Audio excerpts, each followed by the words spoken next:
In this section this week, we're going to examine exponential functions. We're going to look at their graph, and then we're also going to look at modeling with them. So let's start by defining an exponential function. An exponential function takes the form f of x equals a to the x power. So notice that the exponent is the variable x, or t, or whatever the variable might be. So if you look at the examples, which of the following are exponential functions? You need to find the one that has a variable in the exponent. And the only one that has that is choice C. So now that we know how these functions are defined and written, let's examine their graph a little bit. So in order to graph the exponential function, we're going to just compute some function values, and we're going to put them in an XY table. We're going to plot the points, and then we're going to draw and label the horizontal asymptote. So let's look at the first example. Y equals 2 to the x power, where x is negative 2. So 2 to the negative second is 1 over 2 to the second, so that's going to be a fourth. Then we've got a half. Then 2 to the 0 power is just going to be 1. 2 to the first power is 2. 2 to the second power is 4. So we're going to plot those points. There's 2, 4, 1, 2, 0, 1, and then negative 1, a half, and a 4. So we're getting closer and closer to the x-axis. So this graph is doing something like that. Now let's look at example 2. We're going to make a function value table for each exponential function, and then we're going to compare the graphs. So we're going to do the first one in black, and then we're going to do the second one in red. So 1/2 to the x power. Let's plug in values for negative 2, negative 1, 0, 1, and 2. So I've put those answers to the side of the table. I'm going to go ahead and plot that. Negative 2, 4, negative 1, 2, 0, 1, and then again we're getting very, very close to the x-axis, but we're coming at it from, oops, and that should not be going underneath. Let me erase that, because I don't want you to think that that goes underneath of the x-axis. Doing something like that. Now notice then the second table that I'm asking you to do. 2 to the negative x power. So 2 to the opposite of negative 2, well, that's also going to be 4. 2, 1, 1/2, and 1/4. So I want you to think about why this is happening. If we have a negative exponent, that's the same as putting it into the denominator. So it behaves in an opposite way of 2 to the x power. This is exponential growth in example 1 and exponential decay in example 2.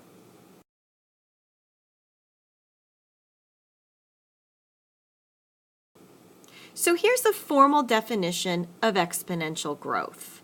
You can notice that the domain here is negative infinity to infinity, all real numbers.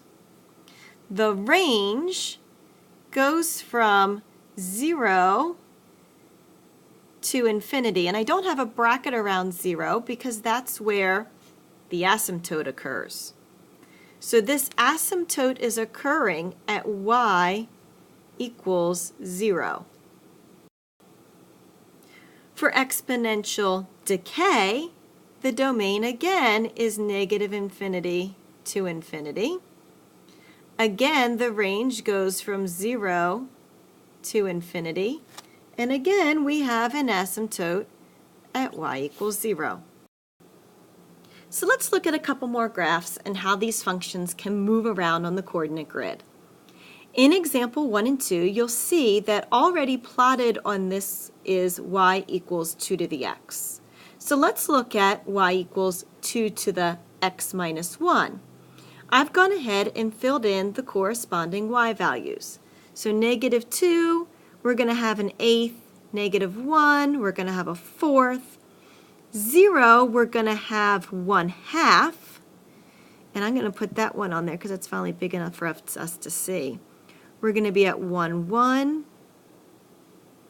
And then we're going to be at 2, 2. And then we're going to be at 3, 4. And in particular, I want you to notice it's harder to see when we're down low. But notice how this graph has shifted 1 to the right. The domain and the range has still stayed the same. But this has shift right 1. Now let's look at another one. Let's look at y equals 2 to the x plus 4. I've gone ahead and plotted those points on this coordinate grid. And notice here, if I look just along here, along this and this and this, which are easy to see, and this, I can actually see that this graph has moved 4 to the left. Shift 4 left. Look at the equations. Do you notice where we could be looking at the equation and seeing that shift happen? Look at 2 to the x minus 1, 2 to the x plus 4. If the number, constant, is with the exponent, it's going to work the opposite of what you think. So the x minus 1 gave us a shift to the right, and x plus 4 gave us a horizontal shift to the left. And the number corresponds to the amount of shift that's taking place. Let's look at another example. This time, rather than the constant being with the exponent, it's sitting sort of out there by itself. We're just subtracting 2 from the function. You can see that I've already plotted the graph, and what do you notice about this graph? I think it's easiest to see it like this point here. And then you can also even see how the asymptote has moved. And it's shifted down 2.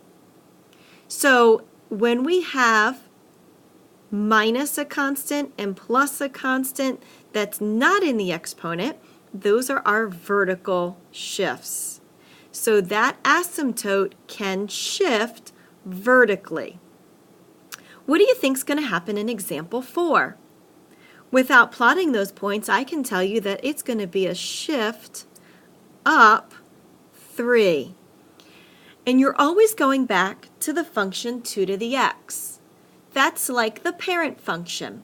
Sort of like y equals x is the parent function of linear. Y equals 2 to the x is considered one of the parent functions in exponential. Let's look at some reflections of this exponential function. If you look at number 5, notice that it's negative 2 to the x power. And if you look at number 6, it's 2 to the negative x power. Notice how they are reflected over either the x-axis or the y-axis. So here's a nice summary of the transformations we've just described. If you look, it starts with a vertical shift. The horizontal shift is when the constant is in the exponent. And then the reflection over either the x-axis or the y-axis occurs depending where the negative is located. Within this particular section, we start to examine the number e. And the number e was named by Leonhard Euler in 1727, and it's just as famous as the number pi. It's approximately 2.718, and it keeps on going forever. It does not terminate or repeat. So you do have an E button on your graphing calculator. If you hit second and then the LN button, which is 2 above the on button, you'll have access to E. There'll be some times when we ask you to just evaluate for different values, which is what's being asked of you here. Other times we'll ask you to actually graph this function. And all we're asking you to do is like you did in previous examples. Rather than a base of 2, now our base is E. Let's look at some application problems of exponential functions. So the first problem is dealing with total personal income. It's in billions, and it's from the years 1960 and projected to 2018. And it asks first, what does the model predict the U.S. personal income to be in 2014? So here, X is going to be the number of years after 1960.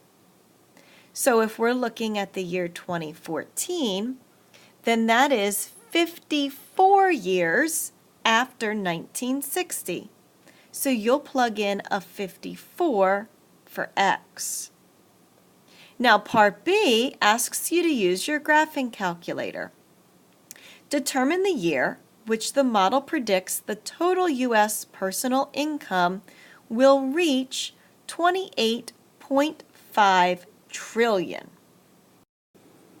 This is a little tricky because the problem is in billions. So 28.5 trillion is going to be 28,500 billion. And we're going to set that equal to 492.4 and then 1.07 to the X. So it asks you to use your graphing calculator. So my suggestion would be to enter 2 equations in. Here's your first equation that you're going to enter into y1. The next equation that you're going to enter into y2 is going to be y equals 28,500. And you're going to end up with a horizontal line. We did something like this when we looked at quadratics. And you're going to find the point of intersection. We're just going to look at part of example 2. So we're given another exponential equation located here. And it says, what is the level of sales 1 week after the campaign ends? So X is the number of weeks after the end of a sales campaign. So here you're going to plug in X equals 1. Use a graph of the function to estimate the week in which the sales equals 500. Like we did in example 1, you're going to plug in another equation. You're going to have as equation 2, y equals 500. And then you'll find out where they intersect. So let's look real carefully at example 3 here. How many grams remain of the radioactive isotope after 20 years? So T is the time in years that the isotope decays. The initial amount is 500, and I want to draw your attention to the fact that the number sitting here is always our initial amount of something. So you can use that whenever you have an application problem.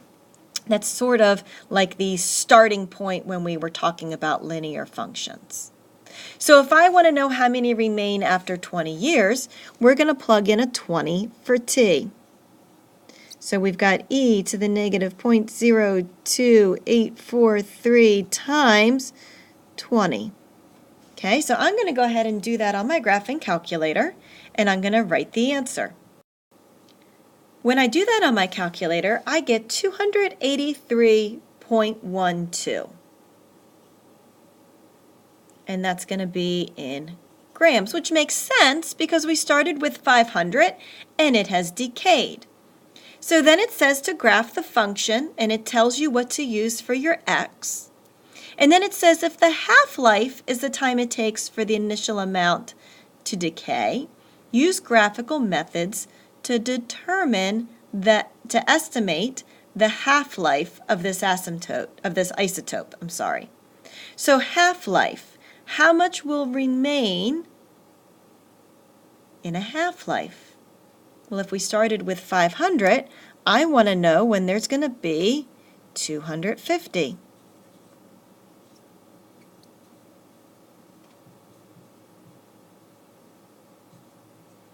Okay, so I'm going to put each of those onto my graphing calculator.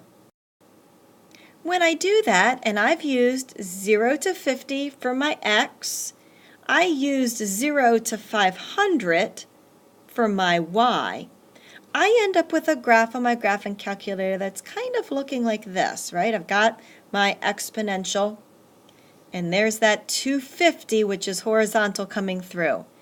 And that's the point that I'm trying to figure out. Recall that if you do second, trace, and then hit number 5, we can determine the intersection. So we hit enter 3 times, and that intersection where y is approximately 250, it gives us an x of 24.38. So again, T is the time in years that the isotope decays. So the half-life is about 24 years, happens sometime during year 24. Here's another type of application problem that you could get. And again, you'll start to see how similar these become. Use the function to estimate the population in the city in 2002. T is the number of years after 2000. So we're going to let T be 2. Use this function to estimate the population in the city in 2013. So here T is 2013. And then it says, what is the average rate of growth between 2000 and 2013? Average rate of growth. So you're going to have a value, 2 and some value, and you're going to have 13 and some value that corresponds to that, and then you're going to find the slope between those 2 points. Finally, I want to talk briefly about exponential modeling. We've done modeling now with linear and quadratic. Exponential modeling is going to set up very similarly to the other two. So for number 1, the monthly premiums for $250,000 in term life insurance over a 10-year time period increase with age of the men purchasing the insurance. So the monthly premium for non-smoking males is shown. First thing you need to do is graph the data in the table. B says create a quadratic function that models these premiums. Graph it on a scatter plot. So recall, to get the quadratic model, we went to Stat, we arrowed over to Edit, and we scrolled down to number 5, quadratic regression. Then C asks you to find the exponential function, and there is an exponential regression. So for this, you're going to go to Stat on your graphing calculator. You'll go over to Calculate, and then you're going to go down to option number 0. So you need to scroll down a little bit. If you graph both of those models, putting them both into y equals, on the scatter plot, you're going to find one probably fits better than the other. So look at number 2. Find the exponential function that models the data. So let's do this one together. Let's put the months into L1 and the sales into L2. Once that's into L1 and L2, we're going to go to Stat, arrow to the right to Calc, scroll down to number 0 for exponential regression, hit enter, And you're going to get y equals a times b to the x, and you're going to be given your a value and your b value. Very similar to how we did linear and quadratic regression. So at this point, I'd like for you to dig deeper into exponential graphs, applications, and modeling.